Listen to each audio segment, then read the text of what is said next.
महाराष्ट्रात किंवा देशात शेतकऱ्यांचा वाढत चाललेला आत्महत्यांचा आकडा या सिनेमानंतर एकनी जरी खाली आला तरी आम्ही स्वतःला धन्य मानू आणि हा सिनेमा ज्याच्यासाठी केलाय ते पावलं असं समजू। कारण जो माणूस जो शेतकरी हा सिनेमा पाहणार तो आत्महत्या करणार नाही। गोकुळची बासुंदी पुन्हा खावीशी वाटतेय। खरं सांगू, मलाही खावीशी वाटतेय।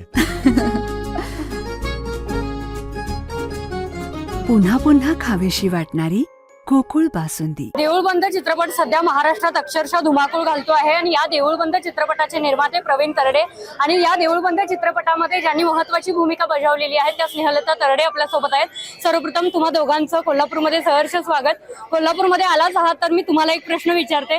देऊळबंदच्या पहिल्या भागामध्ये तुम्ही कोल्हापूरच्या मोतीबाग तालमीचा उल्लेख केला होता, आजही मला आठवतोय तो। कसं वाटतंय आज कोल्हापूरमध्ये येऊन? नमस्कार, मी स्नेहल तरडे, स्नेहलता तरडे नाही।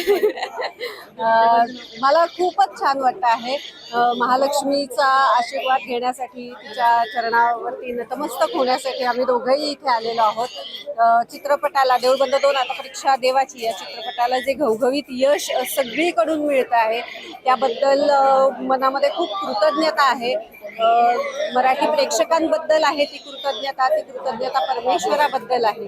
तर ती कृतज्ञता एक प्रकारे व्यक्त करण्यासाठी आम्ही महालक्ष्मीच्या दर्शनाला आलेलो आहोत। सर, तुम्हाला एक प्रश्न आहे की देऊळबंद जो पहिला भाग होता तो प्रचंड लोकांनी अक्षरशः आपल्या काळजामध्ये ठेवून ठेवलेला आहे आतापर्यंत। देऊळबंद दुसरा जो आहे त्याची लोक भरपूर प्रतीक्षा करत होती आणि खूप चांगला प्रतिसादही मिळतोय, काय सांगाल याबद्दल? देऊळबंद 1 10 वर्षापूर्वी बनवला होता। देऊळबंद 2 अजून 2 पावलं त्याच्या पुढे जाऊन लोकांना आवडतोय। आणि का माहितीये का, ह्याच्यात खूप मोठा सामाजिक विषय दडलेला आहे। हिच्या अभिनयाबद्दल असेल, मोहन जोशी सरांच्या अभिनयाबद्दल असेल, लोक भरभरून प्रेम करतायत।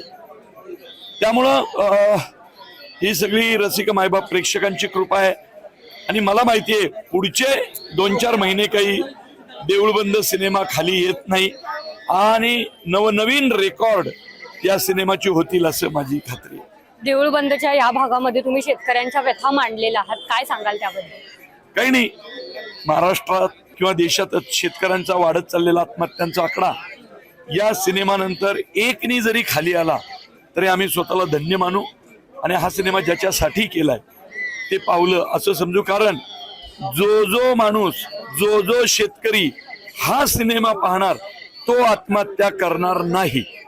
अगदी ताई, तुम्हाला एक प्रश्न आहे अगदी शेवटचा। तुम्ही या आता अंबाबाई मंदिरामध्ये आहात आणि एका रणरागिणीची भूमिका तुम्ही पण करता आहात। एक महिला वाघीण शेतकऱ्याची कशी असते हे तुम्ही त्या चित्रपटाच्या माध्यमातून दाखवून दिलेला। एकंदरीत कसा प्रवास होता संपूर्ण चित्रपटामध्ये तुमचा? चित्रपटाचा प्रवास हा खूपच